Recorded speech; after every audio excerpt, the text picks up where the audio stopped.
Looking for cheap and reliable Madden 21 Ultimate Team coins? Head on over to u4gm.com, Madden NFL 21 coins, and use code SPORTS for 5% off your order.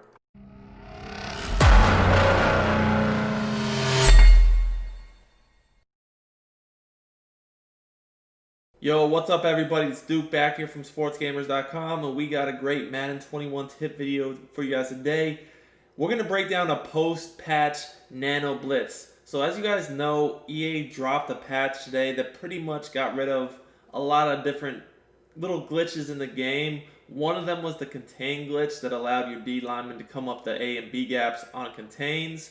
But don't worry, because Duke from Sports Gamers, man, I got you covered. I am going to break down a 4-man blitz that's very easy to set up, very effective, and it works against a lot of different blocking schemes. I'm going to show you guys several different examples of how to use it against different type of formations. So guys, before we get into the video, I do want to remind you guys to please subscribe to the channel by hitting the subscribe button in the corner of the video. Turn your notifications on so you don't miss out on our daily Madden 21 videos, tips, and gameplays. And if you're rocking with me, smash that like button. It helps support the channel a lot and allows us to keep doing these videos for you guys. In addition, if you're looking to get better at Madden 21, check out sportsgamers.com. We have the best Madden 21 tips and ebooks. So we're going to be looking at the Big Dime 146. I run the Patriots playbook on defense. It's in some other playbooks as well. And I like to have auto flip off with this defense because you want to make sure your defense does not flip. You just want to stay normal. You will want some fast DBs in the slot when running this blitz. The play is cover to sink. Guess who's back?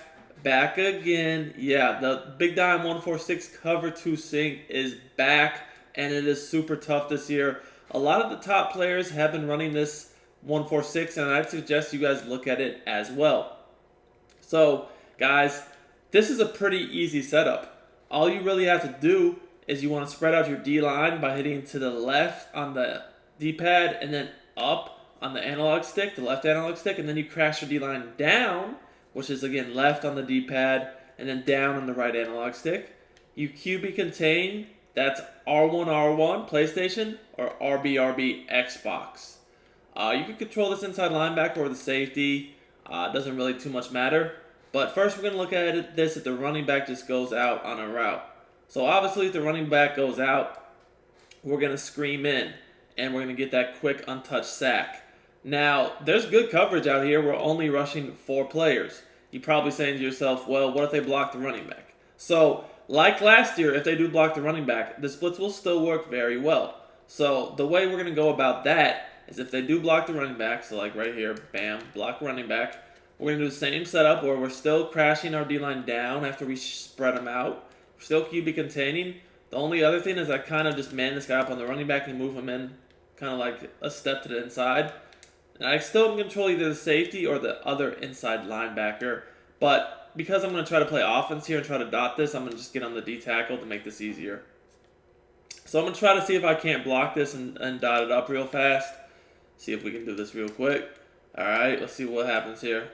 And as you guys can see, this time the DN just runs right by. The tackle tried to pick up, the DB. And because he tried to pick up the DB, that just let the DN run right by. Normally it's going to be the DB, but if the DN runs right by, that's happened to me sometimes, I'm not going to complain. Basically what's going on here is this tackle has to block 2 people. He can only block 1. Now, it also does make sense to have good DNs when you're running this defense just because, this can happen. And also if you want to mix in coverage, you want to have some, good rushers to get pressure on their own. Just like in years past, manning up the running back this year will distract the running back if he does block. When you man the running back up, he gets distracted. And as you guys can see, the guy that we man up on him, which is this guy right here, at the snap, because the running back blocks, he just runs right to the inside. And that allows this running back to get dumbed out and the edge pressure to come in. Just like this. Look at this again. This time we're going to leave the running back out. Now, if you do leave the running back out and you do man up the running back, it's still going to scream. The guy that's man up on the running back is just going to go ahead and follow him on his route. So like here, if we man up the running back and they send him out, it's no problem, as you guys can see. He's just going to stay man up to the running back and we're still going to get the pressure. Now, that's what I'd like to do if the running back's on the same side of the screen as my blitz. So if the running back is on the left, I like to man him up. Now let's take a look at a different type of formation where the running back's opposite the blitz. So this bunch tight end, the running back's on the right. So once again, I'm going to look to get pressure the same way. I can go ahead, spread my D-line out, crashing down, contain. Now in certain formations like this, you have to slide in the DB that's blitzing because you always want him next to this D end or edge rusher, and you always want him on the contain, the DB.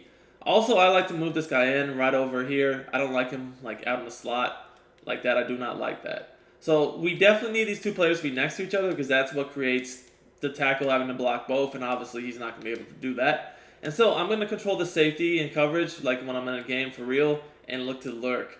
So as you guys can see, that pressure is going to come untouched off that side. Very easy sack.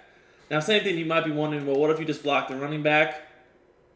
Well, when you block the running back and he's on the opposite side that the blitz is coming from, you don't even actually have to man him up. I mean, you could just control this guy manually yourself if you want. The running back does not need to be manned up. It's still going to work. We're still going to spread out our D-line, though, and we're still going to crash him down and QB contain. And it's still going to work the same. So you guys can see here, if they go ahead and block this running back, it's not going to make any difference. He's not going to be able to slide over and block the blitz. He's going to be late, and we're still going to get in there for the sack. You guys can look at the replay. You guys can see that when the running back is on the opposite side that the corner is coming from off the slot blitz, he just doesn't get over in time. So we don't really need to be concerned about, manning up the running back when he's on the opposite side of the formation. So this blitz also works really well against spread offensive formations. A lot of people ask me about blitzes against spread. Well, this is a great one to use. So what we're going to do is pretty simple here. I'm going to go ahead and I'm going to do the same setup. First of all, I'm going to spread the D-line out and crash them down. Once I do that, I'm going to QB contain. Now, I don't like the base line with this blitz. Even when I need to move my linebacker to the inside, I just do that by myself. And again, you always need the slot corner next to the edge rusher or the D end, whatever, and you need him on the contain. This is what creates that 2-on-1 situation where the running back where the tackle has got to block two people, and he's just not going to be able to do that consistently. Then I can control the safety or maybe the linebacker, just whatever really I'm feeling. But you guys are going to see, we're still going to get that quick pressure off the edge. Now, even if they block the running back, it's still going to work. Again, you guys, you can man the running back up, but you don't really have to when he's across the formation, just because of the fact that, he's probably just not going to be able to get over there anyways. But let's say, we did want to do that.